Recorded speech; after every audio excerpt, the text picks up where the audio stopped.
السلام عليكم ورحمة الله. مرحبا بكم في قناة ميمون بن إبراهيم للتعلم والمعرفة. اليوم إن شاء الله غادي نبداو في الحكان ديال الرخام سيلفيا، الرخام الأبيض من هذا النوع المصري راكم عارفينه. هو ما بيش صراحة، ما بيش إلا تخدم مزيان راه كيطلع مزيان، وإلا ما تخدمش مزيان راه ما غاديش يطلع بالمرة. هانتوما كتشوفوا كيفاش طلع. دابا يلاه ضربنا عليه السراج، غادي نتبعوا المراحل مرحلة بمرحلة إن شاء الله. المرحلة الأولى كنحكوه بالحجر ديال 30 أولا الدوبل زيرو أولا الواحد، كل واحد واش كيسمي هذا الحجر هذا. المناطق الشرقية بحال مصر بحال السعودية بحال كيسميوه الواحد أولا الزيرو الصفر. احنا كاين عندنا الدوبل زيرو وكاين الواحد. الواحد هو 30 وكاين الدوبل زيرو راه بحال كيكونوا فيه جوج الأصفار مكتوبين فيه، أولا هذا الحجر هذا راه كيكون مكتوبة فيه 30. وهاد المرحلة هادي الأولى كيكون فيها التراب بزاف، كيطلع منه هاد الحريرة هادي، هاد الحكان كيطلع بزاف خاصة إلا كان الرخام عنده الوجه شوية مكرفس، أولا كيكون الرخام وحدة كبيرة وحدة صغيرة. كاين شي أسرار إن شاء الله غادي نعطيها لكم في الحكان هنا، بحال هاد الكولوارات أولا الرخام كيكون شي مرات رقيق وغليظ، لأن فيه الأنواع. هذا تقريبا ماشي شي نوع مزيان، لأن إلا بغيتي تقدر الرخام خصك تدي معاك شي معلم اللي يكون ثقة ويوقف معاك يختار لك الرخام اللي يكون مزيان. ما تقولش رانا فاهم ولا عارف، ما عندك ما تعرف أي حاجة، واخا تعرفها يديروا هذيك يديروا هذيك. فكيكونوا شي رخامات غلاظ ولا شي ورقاق كتجي وحدة طالعة على وحدة. فهنا راه نتوما شفتوا وحدة طالعة على الأخرى. باش كنسربيوه في الحكان كنديروا ليه الرملة سواء ديال الواد ولا ديال البحر، غير يكون فيها واحد الحبات بحال الزجاج، راه كتعاون في الحكان بالزربة. هانتوما غتشوفوا هنايا راه دغيا حكينا هاد البلاصة هادي، واخا راه رخامة طالعة على اختها. والماكينة هنايا الرخام راه ماشي هو لا موزيك. الحكان ديال الرخام كيكون صعيب شوية، كتلوح الحجر كطير الحجر، الا ما عرفتيش كيترصي فيها الحجر وتمشي معاه بشوية كيطير منها الحجر. فهنا كندير الرملة. نتوما كتشوفوا الماكينة كي كترصى راه كتقال وكترصى وكتحك بالزربة. هانتوما شوفوا راه الدخان بدا كيطلع، الماء كيسخن وكيبدا يتبخر.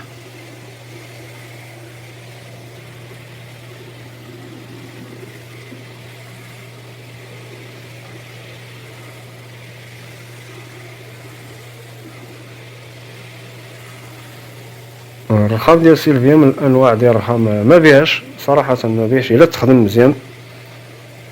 هو من الانواع ديال الرخام الرطبة اللي كتخدم بالسيمة بيضاء، كيتسمى فراجيل يعني رطب. يتخدم بالسيمة بيضاء ماشي بالسيمة كحلال، باش ما يشربش الوسخ من التحت. الا شرب الوسخ من التحت الرخام البيض كامل خدموه بالسيمة بيضاء، ما تخدموش بالسيمة كحلة باش ما يطلعش ديك الوسخ من التحت. لان الا طلع الوسخ من التحت راه ما كيبانش، كتعيا ما تحكا ولا تجيب معلم ما عارفش كيحكا، وهي راه ما غاديش يتحيد من هذاك الوسخ، لان طالع لها من التحت ديالها. خصها الرخامه كامله تهرس وتحفر وتحيد وتعاود وحده اخرى بلاصه نقيه. لهذا تخدموه بالسيمه بيضاء باش يطلع مزيان. وكذلك الطريقه ديال التلميع ديالو، الا بغيتي تهنى منه تخدمو بلا ريزين. لا ريزين راه غادي نشوفوها. انا اضطريت نقسم هاد الحكان ديال هاد الرخام هذا، غندير فيه جوج فيديوهات وربما 3 باش ما نطولش عليكم، لان يعني اغلبيه الناس كيجيهم الملل في الفيديوهات ما كيكملوهمش اولا كيبقى يدوزو، وكاين بزاف ديال المعلومات ما كتشوفوهمش ما كتفرجوش فيهم.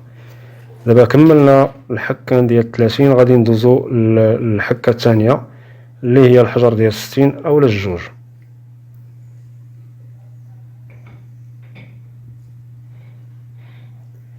هاد الحكه هادي ديال 60 اولا ديال الجوج كتعتبر من اهم المراحل ديال الحكان، خاصك تركز عليها مزيان. الا حكيتيه في هاد الحكه هادي ديال 60 بالضبط، الا حكيتيه مزيان صافي كيطلع الرخام اولا لا موزيك كيطلع واعر.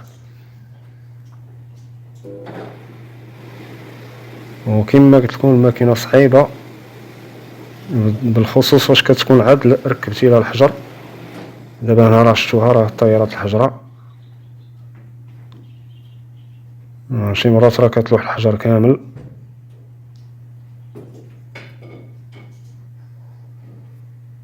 احنا كملناه دابا هو كيبان، شوفوا ما شاء الله هو بدا كيعطي الوجه ديالو. وانتم راه كيبان لكم الرخام مبدل وحده على اختها. كما قلت لكم الا بغيتي تختار الرخام دي معاك معلم اللي كيعرف مزيان في الرخام اللي غادي يختار لك الرخام. دابا غادي ندوزو للحكان ديال دوك الجناب، غنحكوهم بلا مول. هذا الكاسك خاص بالغبره، وكدير واحد الكاسك على حساب الصداع. الا كان عندك ما كانش كديري واحد البونجا كتقطع واحد الطريفات وخشيهم في ودنك باش ما تاثرش عليك. وكنحكوهم الديسك ديال 60 غراناج.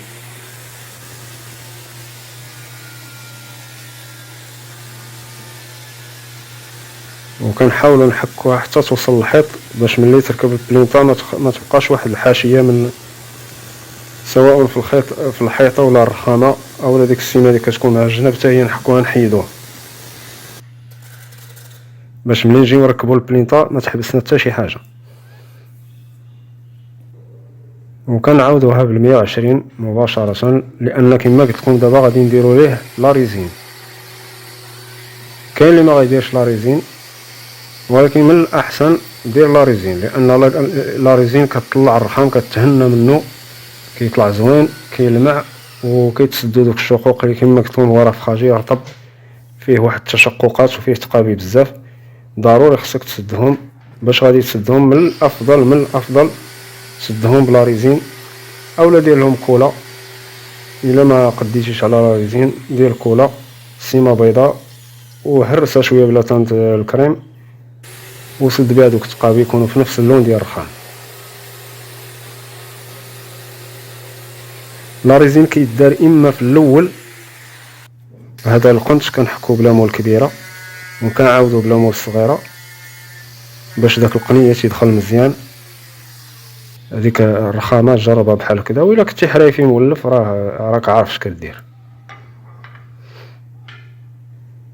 قلت لكم لا ريزين كتطلع الرخام واعر وزوين. هنا غادي نسيقوه مزيان ما يبقى فيه لا رمله لا حبات ديال الرمله ولا ديال التراب. دوك التقابيل اللي فيه خصنا نخويوهم باش ملي ندوزو عليهم لا ريزين تعمرهم مزيان. وغادي نديرها في الفيديو الجاي ان شاء الله. كما قلت لكم هي كدار في الاول اولا حكو بحال دابا ودير ليه لا ريزين باش ما ياكلكش بزاف ديال لا ريزين. الا كنتي ما مسوقلاش ديال لا ريزين بزاف. هذه راه تبقى فيها تقريبا 80 شي 70 متر 3 كيلو د لا ريزين. لا ريزين كدير 70 درهم اولا 80 درهم الكيلو. لا ريزين راه هي الايبوكسي النوع العادي. كنتمنى يعجبكم هذا الفيديو هذا. ما تبخلوش علينا بشي تعليقات وشي دعيوات يكونوا زوينين. السلام عليكم ورحمه الله.